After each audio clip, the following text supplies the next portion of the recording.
Ya 5 menit aja ini. Oke, terima kasih Pak Asar kesempatannya.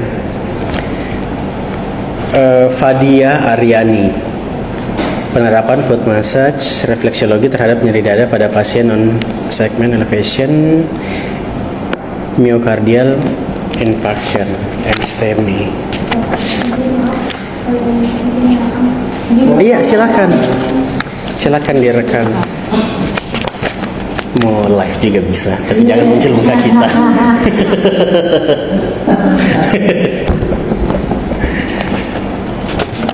Dah? Oke, Fadia.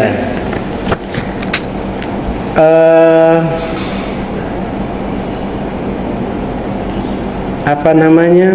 Kenapa foot massage yang kamu pilih? Dan ini kan pada saat KMB ya, dinasnya ya, kamu ambil kasus. Kenapa kamu tertarik untuk mengangkat yang tentang pasien STEMI dan intervensi yang diberikan itu kenapa foot massage? Suaramu kencengin lagi. Iya, apa saya ambilin mic biar baik Bu, saya izin sebelumnya kenapa saya tertarik untuk model kasus jago sebelumnya dan foot massage intervensi tersebut, karena yang saya pribadi sendiri pengen tahu gitu Pak, ini kan intervensi yang mudah ya Pak dilakukan. Kebetulan juga ada keluarga yang sakit juga, jadi saya pengen ngebukti ini kalau ini tuh pengen apa? Pengen nggak ngebukti sih, ngelihat gitu maksudnya Pak, bahwa penerapan refleksiologi ini tuh mempengaruhi penurunan skala nyeri dadanya atau enggak gitu Pak. Iya, maksudnya untuk pembuktian itu kan kamu bisa baca dari penelitian-penelitian sebelumnya. Bukan tidak perlu ya, maksudnya kamu paling tidak mengatakan bahwa saya sudah membaca dan saya tertarik dan saya membaca penelitian tentang ini dan itu memang ternyata bagus untuk mengatasi nyeri ya, sehingga kamu pelajari dan lakukan. Mana evidence base yang kamu sudah jadikan rujukan? Artikelnya. Rujukan kamu mana? Kan kamu melakukan ini. Pasti artikel rujukan dong. Nah itu pakai yang mana artikel rujukannya siapa? Maksudnya kan kalau kita tanya terkait pengkajian keperawatan kamu sudah dari OSCE, SOCA, nanti Bu Hani nanti yang tebalin lagi tuh. Jadi maksudnya paling tidak ini studi kasus yang kamu buat, ini kamu berarti kan kuasain kan, minimal kamu sudah baca. Apalagi ini dari asuhan keperawatan yang kamu sudah lakukan. Jadi kalau dari artikel rujukan ada disebutkan ya Pak. Iya. Terus juga ada beberapa yang ada ditampilkan. Ditampilkan. Tapi memang dia foot massage untuk STEMI. Iya, dari dada. Ini yang mana rujukannya digunakan?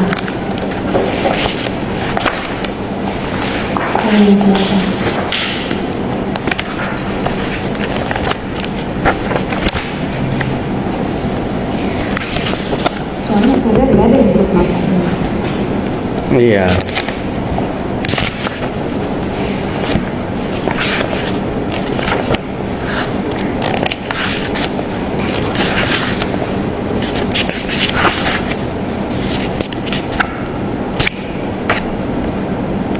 Bingung kan kamu katanya itu artikel rujukannya apa segitu? Kamu foot massage-nya belajar dari mana? Dari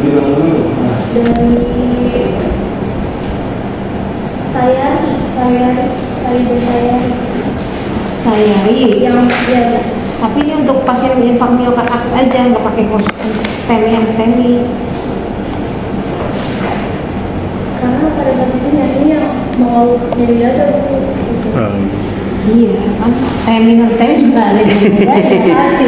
Maksudnya kenapa kamu ya kalau kamu pakai rujukannya Sayani, jangan cuma pakai infak yang aku tanpa dia tuliskan tuh mau STEMI non STEMI gitu. Iya. Silakan aja Pak. Oke, kenapa? Itu maksudnya kalau kamu mungkin foot massage untuk mengatasi nyeri, oke, nanti lebih spesifiknya di dalamnya kan. Tapi kamu di sini sudah spesifik, enggak masalah juga. Akhirnya kan kita cari rujukannya dong. Seperti apa? Kalau kamu umpama bilang, foot massage atau pijat refleksiologi itu bisa mengatasi nyeri. Tapi nanti dalam kasusnya di metodenya kamu didetailkan dari hasil pengkajianmu bahwa pasien subjek 1 dan subjek 2-nya itu pasien yang NSTEMI kayak gitu dua-duanya kan. Mungkin saya ini dulu spesifik ke foot massage-nya refleksiologi. Kalau foot massage ini memang dia kan lumayan sampai sekarang itu masih termasuk terbaru ya, karena baru beberapa intervensi pasar ya. Maksudnya kalau di internasional itu masih termasuk terbaru karena masih sedikit yang publikasi kan. Dan itu kamu ambil itu. Jadi kamu dari mana ininya? Belajarnya dari YouTube atau dari mana pijatnya? Karena beda tuh foot massage refleksiologi dengan hanya sekedar kasih pijatan di kaki. Karena foot massage kan dia berdasarkan ada titik-titiknya kan. Iya, itu kamu bagaimana? Kan kita awalnya dari Ada pelatihan dah kamu ikut? enggak, kalau dari pelatihan kita enggak, cuma dari referensi beberapa titik gambar yang dari apresi di telapak kaki itu kita berikan dari situ aja sih kita belajar dari referensi sampai Pindah terbaru. Berapa kali kamu lakukan foot massage? satu hari sekali Di pagi hari kah? Siang, malam? senggangnya kita. Sesuai jam senggang kamu? Ya, kita setelah kita selesai kegiatan atau kita nggak Nggak ada kayak begitu. Masa kamu lakukan intervensi sesuai jam senggang dia. Aduh, gimana? Kalau kamu senggang, pasiennya tidak mau, gimana tuh? Kamu maksa. Kebetulan saya lagi senggang pas ini kakinya, kan nggak gitu juga dong. Iya. Senggangnya pas kenapa sih? Senggangnya pas ya. Senggangnya dia. Senggangnya perawatnya. Maksudnya tergantung kesenggangannya dia waktunya untuk intervensi. Kan saya tanya. Itu dia saya bilang. Di saat dia senggang, pasiennya sudah nolak untuk dipijat, bagaimana? Gitu. Duh, itu namanya pemaksaan itu. Katanya ada pengurusan etik kan? Kalau etik itu kan nggak boleh memaksa. Harusnya kamu yang menyesuaikan. Kalau saya masukkan lagi sedikit untuk siapa namanya, Fadia, sama di pembahasan kamu tadi saya mau cari penelitian-penelitian sebelumnya kan yang kamu jadikan rujukan juga, tapi masih belum kamu elaborasi dengan bagus begitu ininya. Hasil yang kamu dapatkan sama penguatan yang dari penelitian sebelumnya belum terlalu kamu bahas. Ini kamu masih terlalu umum, masih kayak buat di paragraf pertama masih berasa kayak latar belakang kamu buat. Jadi maksudnya hasil yang ini kamu diperkuat oleh penelitian siapa? Jangan Iya. itu. Yang kamu dapatkan umpama dari pijat refleksiologi di hari kedua kamu sudah dapatkan, atau setelah berapa 30 menit kamu sudah dapatkan penurunan nyeri. Pasien yang menyatakan itu bisa. Dan itu sejalan sama penelitian siapa. Ternyata di hari kesekian juga dia temukan bahwa dengan melakukan pijat refleksi nyeri itu juga mulai berkurang. Ini kamu bagaimana ininya? Pengukuran nyerinya? Jadi pada saat kita melakukan hari kedua itu kan Bukan, kamu kan intervensi nih untuk pasien pertama, kasih pijat refleksiologi. Setelah pijat kamu langsung ukur nyerinya, atau sebelum pijat kamu ukur nyerinya? Pijat diukur nyeri, Heeh. terus kita melakukan pijatan. Nah setelah 20 menit kemudian baru kita ukur skala nyeri. Ukur skala nyerinya lagi. 20 menitnya itu siapa yang tentukan? Kamu? Dari jurnal. SOP-nya. Iya. Oke. Setelah itu berarti kamu lakukan selama berapa hari? Selama 3 hari. 3 hari. Berarti 3 hari bukan di hari ketiganya kamu ukur ininya berarti ya, nyerinya ya, tapi di setiap tindakan. Setiap habis tindakan kamu ukur begitu ya. Tapi di SOP-nya ada nggak tuh dilakukan selama 20 menit yang seperti kamu bilang? Kalau di SOP ini belum menyangkut karena Katanya tadi kamu bilang pakai SOP. ini dari jurnal. Iya, dari artikel. Terus SOP-nya kamu dari mana dong kalau nggak dari artikelnya? SOP-nya dari mana, Neng? Kalau artikel tidak ada sopnya berarti belum tidak layak. Iya. Maksudnya kenapa bukan artikelnya yang kamu jadikan SOP-nya? Kamu dari mana? Kan sumbernya ada. SOP-nya dari mana? Oh SOP-nya lihat dari Google. Waduh, Google. Iya. Kamu. Bagaimana? Dia punya artikelnya, tapi dia tidak pakai untuk SOP. Malah dia lebih pakai yang Tidak ada sopnya. Ada SOP-nya di artikelnya. Kan sudah sering saya sampaikan kalau ini makanya gunakan artikel English karena English itu pasti yang Detil dia, iya. Nah, itu SOP-nya makanya saya tidak pernah biarkan pakai jurnal Indonesia. Neng. Bagaimana tuh Fadia? Tak sendiri. Bingung. Dengan entengnya kamu dulu dari Google. Google Scholar misalnya, dari Google Scholar tuh artikel ini ya. Dari Google, sebentar dapat dari Itu Halodoc bisa. dari skrip yang gitu-gitu tuh. Blog bisa. Yang orang sekedar hanya upload aja. Tahu benar ininya ya. Bagaimana tuh Fadia? Ya, tujuan kamu nih di SOP saya tanya nih, melancarkan peredaran darah, menjaga meningkatnya daya tubuh, mengatasi nyeri, mengatasi stres, ketegangan otot, rasa capek dan pegal, rasa cemas. Biasanya memang kalau pijat refleksi juga ini juga memang, tapi kalau pada artikel kamu pakai buat semuanya ini. Ini panas pasar, panas. Saya belum nih. Pasar panas dulu dah, belum panas. Saya itu sih tadi, maksudnya kamu nanti apa namanya referensi sumbernya, SOP-nya kamu lihat lagi, gunakan yang ada sumber artikelnya tadi jadi rujukan, jangan SOP yang kamu hanya sekedar kopas ambil dari Google. Justru yang dari penelitian atau dari artikel yang memang sama food refleksiologi dan dia sudah melakukan, itu yang kamu jadikan sumber. Cari yang internasional seperti kata Pak Asar tadi, supaya detail terkait intervensinya itu jelas, kamu tinggal masukin pelaksanaannya seperti apa gitu. Jangan kamu bilang 40 menit ternyata di SOP-nya nggak ada ya. Terus nanti untuk di pembahasannya dielaborasi lagi sesuai dengan temuan yang kamu dapatkan. Umpama di pasien di subjek pertama itu setelah dilakukan pijat dan diukur setelah 20 menit itu ada penurunan, ternyata di subjek kedua mungkin tidak ada.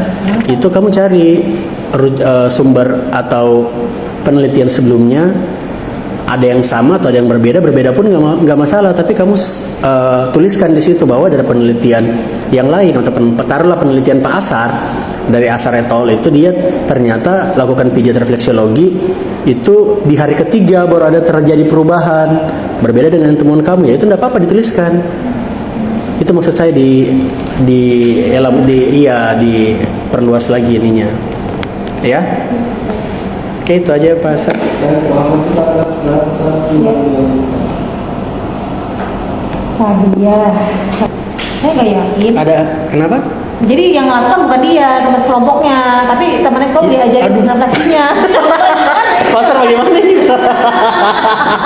Gimana? Bagaimana?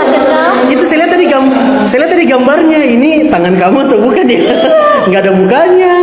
Kalau dia tadi jelas, ini nggak ada. Ini foto kamu nggak? Iya, ada foto saya. Tapi yang lakukan itu ada beberapa tindakan dalam 3 hari itu. Ada yang bukan kamu yang ngelakuin. Teman kamu siapa? Dia refleksiologi juga. Judulnya bukan. Kalau umpama judulnya mungkin mirip ya, Iya. outputnya yang beda. Ini beda. Terus jadi dilakukan malam dong. Kan jam 1 kata kamu 8 jam setelah minum obat. Jam 1 minum obat, jam 9 malam dilakukan. Iya, sekolah maghrib. Kamu tadi kan saya tanya, dia minum obat. Kamu lakuinnya kapan? Setelah minum obat, sebelum minum obat? Pas saat minum obat, kata kamu 8 jam setelah minum obat. Minum obat jam 1, jam 13. Kata kamu 8 jam setelah minum obat. 8 jam dari jam 1 jam berapa?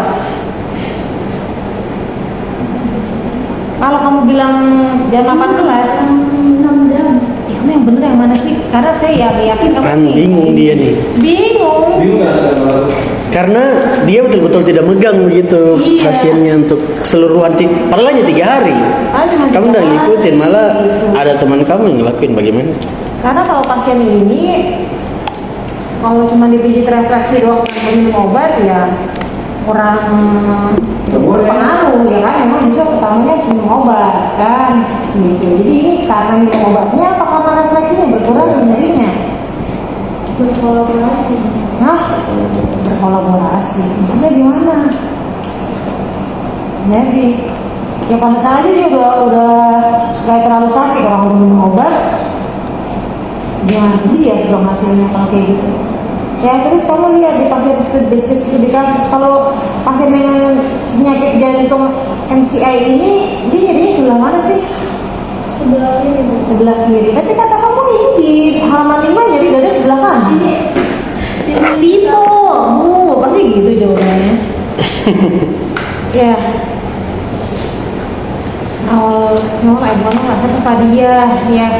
Jadi nanti ini tolong Fadia. Anggap begini selesai. Iya, Iya. gitu loh. Tapi ini kan kamu yang nulis, kamu yang bisa menguasai, kamu yang ngerti ininya gitu. Terus pasien dapat obat apa? Yang buat nyerinya? Bingung kamu. Kalau kamu memang pasien kamu mah kamu udah harus bingung.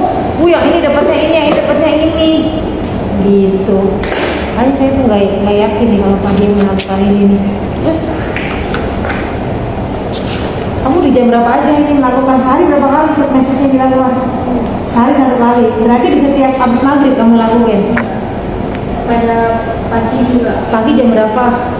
Jam 10-11. Jam 10-11an. Minum obatnya jam berapa dia? Jam 5 atau jam 6. Jam 5 udah minum obat pasien. Bukan, kenapa beda-beda? Kamu tadi pagi lagi intervensinya. Obat minum yang diminum di pagi. Iya, paham. Tadi kan katanya pertama kan kamu bilang dilakukan habis maghrib. Yang pertama, terus saya ditanya kan, ini dilakukan tiap malam. Kata kamu enggak. Bu. Enggak, ada pagi juga. Iya kan? Iya. Tapi 3 hari ini sekarang pagi, besok malam, besok pagi lagi apa gimana?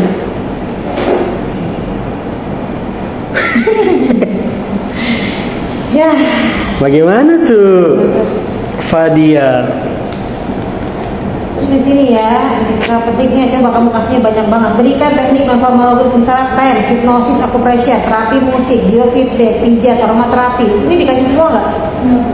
Ngapain ditulis kalau nggak dikasih semua? Kenapa kamu tidak fokus ke intervensi kamu aja?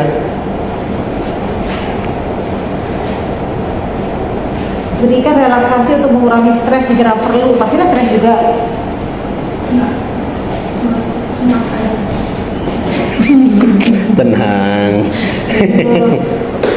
Udahlah pasar, saya mau itu aja udah. Kamu tetapkan dulu tadi ya, maksudnya itu kamu kamu beneran maksudnya food refleksiologi. Bagaimana kita mau melakukan nih umpama nyeri dada aja bisa dengan refleksiologi. Mungkin kalau nyeri biasa, saya mau mijat orang tua saya. Saya mau tiru nih yang sudah kamu tuliskan dari studi kasus kamu. Dia apakah memang harus bagaimana SOP-nya? Maksudnya harus tadi setiap sore kah, setiap maghrib kah dilakukan, atau terserah aja kalau dari segi waktu? Berdasarkan bacaan kamu di sumber evidence base-nya itu bagaimana? Apa yang dilakukan Setelah intervensi. setelah intervensi? Itu kan intervensi kan ya maksud yang saya tanya kapan refleksiologi ini sebenarnya bagusnya dilakukan, berapa kali? Apakah pagi siang malam bebas atau mungkin harus malam, atau mungkin dia untuk mendapatkan hasil yang lebih bagus harus siang dan malam kayak gitu? Itu bagaimana? Kamu baca apa sih Fadia di situ? Kenapa baru sekarang baca artikel dari awal dong? Sebelum kamu ini kok baru baca artikel sekarang? Orang mah artikel itu kan kamu jadi rujukan, katanya IDN. Kalau menyebutkan gitu. Ini sejak kapan kamu tentukan ini untuk topik kiamu? Kan kita dibagikan pembimbing kan dari lama kan? Kamu milih topik ini dari kapan? Jangan sampai baru Pak pada saat ini sudah mau maju mau ujian. Januari kan? Dari Januari Pak, dari saat baru buat yang sekarang. Ya gitu, akhirnya kamu kan terlihat. Kalau kayak tadi siapa? Erna, dia sudah beberapa kali itu, jadi dia maksudnya kan kamu berarti kamu sudah nulis, kamu sudah lebih banyak baca dong terkait yang sesuai atau yang mirip dengan judul kamu. Ini kamu malah SOP-nya aja kamu masih bingung seperti apa, sumber SOP-nya juga kamu ambil dari begitu Pak Sar, saya. Terima kasih Pak.